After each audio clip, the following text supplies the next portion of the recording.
un invité ce soir. Il s'agit du professeur Fousé Nissamake. Il est président de la Commission nationale de rédaction de la nouvelle Constitution. Professeur, bonsoir. Bonsoir, madame. Merci de répondre à notre invitation. Alors, professeur, pouvez-vous rappeler les moments forts du processus de rédaction de cette nouvelle Constitution? Merci beaucoup, madame, pour me donner l'occasion de revenir un peu sur le processus qui a été adopté par notre commission. Je crois que ce matin, aussi bien dans mon intervention que dans le discours du président de la transition, les éléments ont été fournis et je n'insisterai plus sur ces aspects-là. C'est véritablement pour dire que la Commission est particulièrement satisfaite du niveau de participation tel qu'on l'a souhaité. Et au nom de la Commission, je voudrais remercier toutes les personnes, les partis, les organisations de la société civile qui ont bien voulu répondre à nos sollicitations en faisant des contributions souvent de très grande qualité. Alors, professeur, que peut-on retenir en termes de changement dans l'avant-projet que vous avez remis ce matin au président de la transition?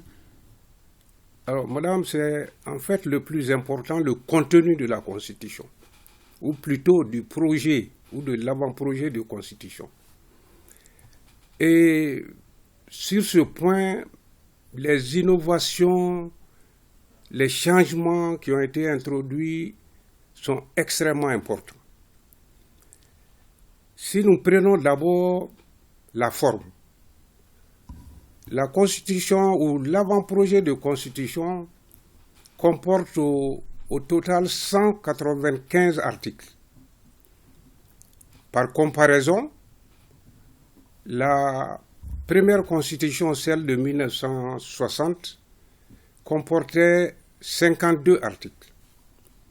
La Constitution de 1974, 81 articles. Et la Constitution de 1992, 122 articles. Nous sommes dans l'avant-projet à 195 articles qui aujourd'hui se situent un peu dans la moyenne des constitutions africaines. Et cet accroissement s'explique par la complexité en fait du monde, la multiplication des acteurs ainsi que des grandes problématiques. Ensuite, il y a eu des reformulations d'articles. Nous avons également sur le plan structurel, c'est-à-dire la présentation de l'avant-projet, nous avons nettement amélioré cette présentation pour améliorer la lisibilité de la loi fondamentale. Sur le fond, et c'est là que nous avons les innovations les plus importantes. Au niveau de l'État et de la souveraineté, il y a l'affirmation claire du caractère unitaire de l'État malien, ce qui suppose qu'il n'est pas question, au regard de l'affirmation de l'État unitaire, que nous ayons un État fédéral. Ça, c'est très clair. Deuxièmement, nous avons, les consultations l'ont montré, un problème avec les langues. Langue nationale, langue officielle, et beaucoup d'intervenants ont abordé ces questions. Nous avons en tout cas dans la Constitution procédé à adopter, disons, une formule un peu dynamique par rapport aux langues nationales et par rapport aux langues d'expression officielle. Ensuite, il y a un élément important qui est l'objet de controverses dans notre pays, c'est la question de la laïcité. Cela a été évoqué lors d'une rencontre, notamment avec les confessions religieuses, donc qui demandaient qu'on donne dans la Constitution un certain contenu à la laïcité. Parce que c'est mis un État laïque, mais qu'est-ce qu'un État laïque? C'était ça la question qui était posée. Donc dans la nouvelle Constitution, il y a effectivement un développement sur le concept de la République laïque pour clarifier quelque peu cette notion, c'est-à-dire la conception malienne de la laïcité se trouve définie dans la nouvelle Constitution, en tout cas projet de Constitution. Au niveau des institutions, il y a beaucoup d'innovations.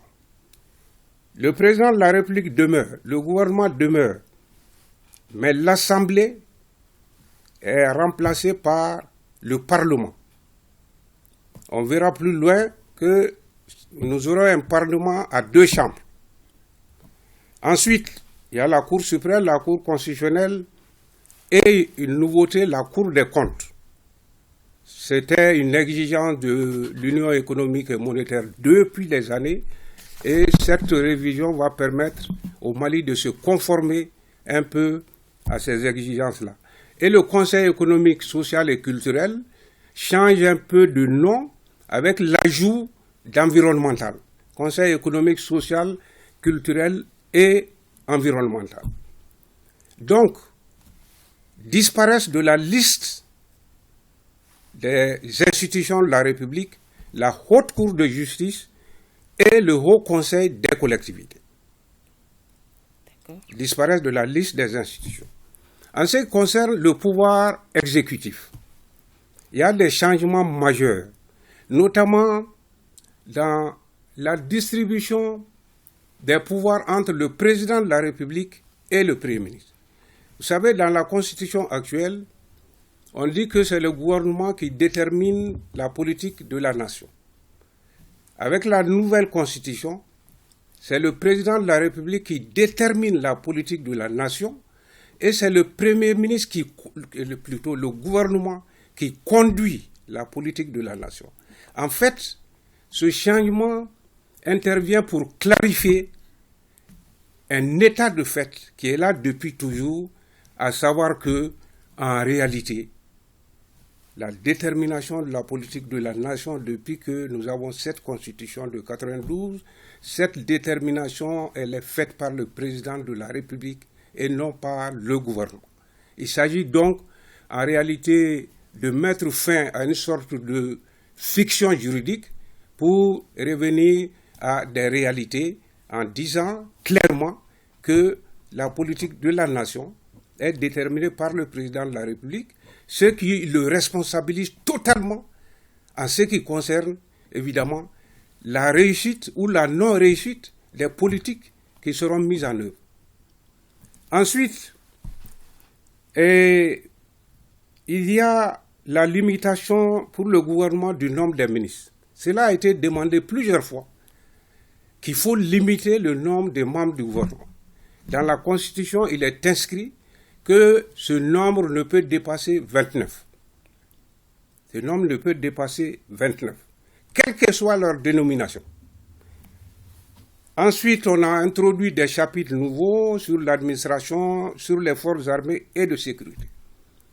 Sur le pouvoir législatif, le Parlement, qui comprenait une seule chambre, Assemblée nationale, va comprendre 2 chambres. Première chambre, toujours Assemblée nationale, et il y aura une autre chambre qui s'appelle le Haut Conseil de la Nation, qu'on appelle ailleurs Sénat. Nous n'avons pas la formule Sénat, nous avons adopté une autre appellation qui s'appelle donc, qui est cette appellation, le Haut Conseil de la Nation, qui est donc la 2e chambre à côté de l'Assemblée nationale. Ensuite, c'est ces 2 chambres qui vont voter les lois et elles pourront se réunir en commun et dans ce cas, cette réunion prendra le nom de congrès. Et dans certains cas, c'est extrêmement important. Alors, les rapports entre le Parlement et le gouvernement également connaissent des modifications, suite au fait que la détermination de la politique de la nation revient dorénavant au président de la République. Donc, la conséquence du point de vue juridique à tirer de ça, c'est que le Parlement ou l'Assemblée ne pourra plus renverser le gouvernement. Et, en sens inverse, le président de la République ne pourra plus dissoudre l'Assemblée nationale. Ça, c'est la conséquence du choix optionnel qui a été opéré, comme je l'ai expliqué plus haut. Sur le pouvoir judiciaire, il y a une ouverture consistant à dire que, dans notre Constitution, donc dans la Constitution, que les modes alternatifs et traditionnels de règlement de conflits sont autorisés. Vous savez, c'est un problème qui est lancinant, qui est évoqué constamment dans certaines parties de notre pays, que vous avez des litiges entre les personnes, que le moindre litige, il faut aller devant la justice. Et qu'on a des modes traditionnels de règlement des conflits qui ne nécessitent pas qu'on ait recours au juge. Donc on reconnaît ça et on dit une loi va déterminer les modalités d'application de cette justice alternative. Oui. Excusez-moi, vous avez dit que le document, il y a 195 articles, vous l'avez dit. Oui. Nous comprenons qu'il y a beaucoup de détails. Et sur la base de ces détails, de ce que vous venez de dire, est-ce que nous pouvons dire qu'aujourd'hui, cette nouvelle constitution, elle est de bonne qualité et que cette constitution prend en compte toutes les préoccupations, en tout cas, du peuple malien? Avant de répondre à votre question, il y a d'autres innovations importantes que les gens aimeraient bien connaître. Parce que lors des concertations, les gens ont demandé un certain nombre de choses. Par exemple, le Conseil supérieur de la magistrature. La justice est un sujet qui est récurrent, donc la composition va changer. Également, il est prévu que les citoyens pourront saisir maintenant directement le Conseil supérieur de la magistrature. La Cour constitutionnelle aussi, qui a été l'objet de beaucoup de controverses, il y a également des améliorations, des modifications dans les différentes attributions et pouvoirs de la Cour constitutionnelle. Et il est important, pour terminer à ce niveau-là, de dire que on a institué des procédures de destitution de certaines hautes autorités dans le pays. On a institué une procédure de destitution du président de la République. C'est-à-dire une procédure qui permet de mettre fin aux fonctions du président de la République.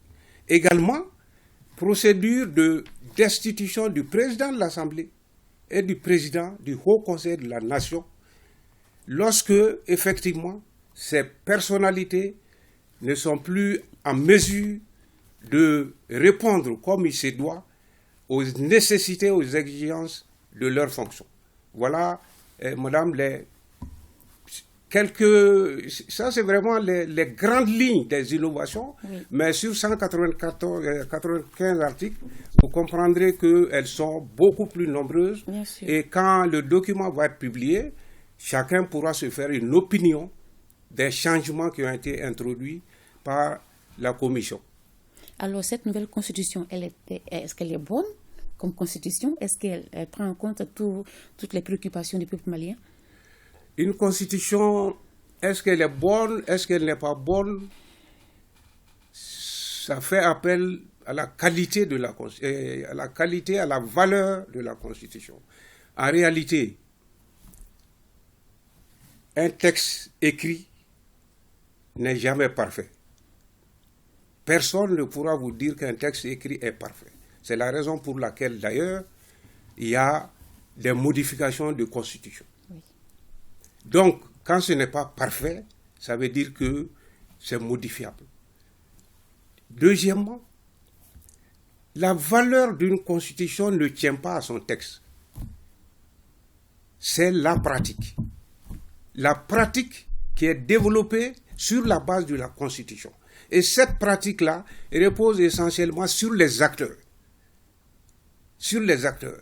Vous pouvez avoir un très mauvais texte, mais avoir une très bonne constitution si vous avez des acteurs à la hauteur des enjeux du moment par rapport aux intérêts de votre pays.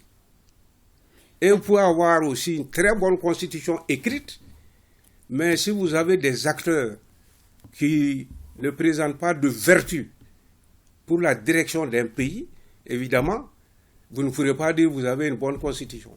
Bien, professeur, vous avez remis ce matin ce document au président de la transition. La suite, c'est quoi, le processus? Alors, le président de la transition a demandé à la commission, c'est pourquoi d'ailleurs notre mandat a été prolongé jusqu'au 31 octobre, de faire des restitutions. C'est un peu en retour par rapport aux consultations qui ont eu lieu au départ. Les gens nous ont demandé, on nous consulte, mais jamais on ne revient vers nous pour nous dire voilà ce qu'on a fait. Donc cette fois-ci, on répare et on va restituer au niveau des mêmes personnes qui ont été écoutées au départ. On va leur dire voilà ce qu'il y a dans la nouvelle constitution. Mais je voudrais dire, madame, vous savez, les gens ont fait énormément de propositions. D'accord. Mais une constitution, véritablement, ne peut pas tout faire. La constitution, c'est les grands principes, c'est les grandes règles. Et vous avez d'autres textes qui prennent le relais. Vous avez les lois organiques, lois ordinaires, vous avez les règlements, c'est-à-dire les décrets, les arrêtés et les décisions. Donc, toutes les demandes, toutes les attentes des citoyens ne pourront jamais se trouver dans une constitution. Sinon, vous allez avoir un volume de 2000 articles ou 3000 articles. Or, ce n'est pas fait pour ça. Donc, il y aura d'autres textes qui vont prendre le relais de la constitution pour effectivement satisfaire les doléances ou les attentes des citoyens. Alors, professeur, pour finir cet entretien, est-ce que vous avez un message important à passer? Alors, le message important à passer, je pense que ça s'inscrit un peu dans la ligne des conclusions qui ont été, des propos qui ont été tenus ce matin par le président de la transition, à savoir que nous sommes un pays qui est dans une situation assez difficile, pour ne pas dire très difficile, et que aujourd'hui, une nouvelle constitution peut nous permettre d'entrer, en tout cas de franchir une étape vers véritablement une sorte de rédemption de notre État.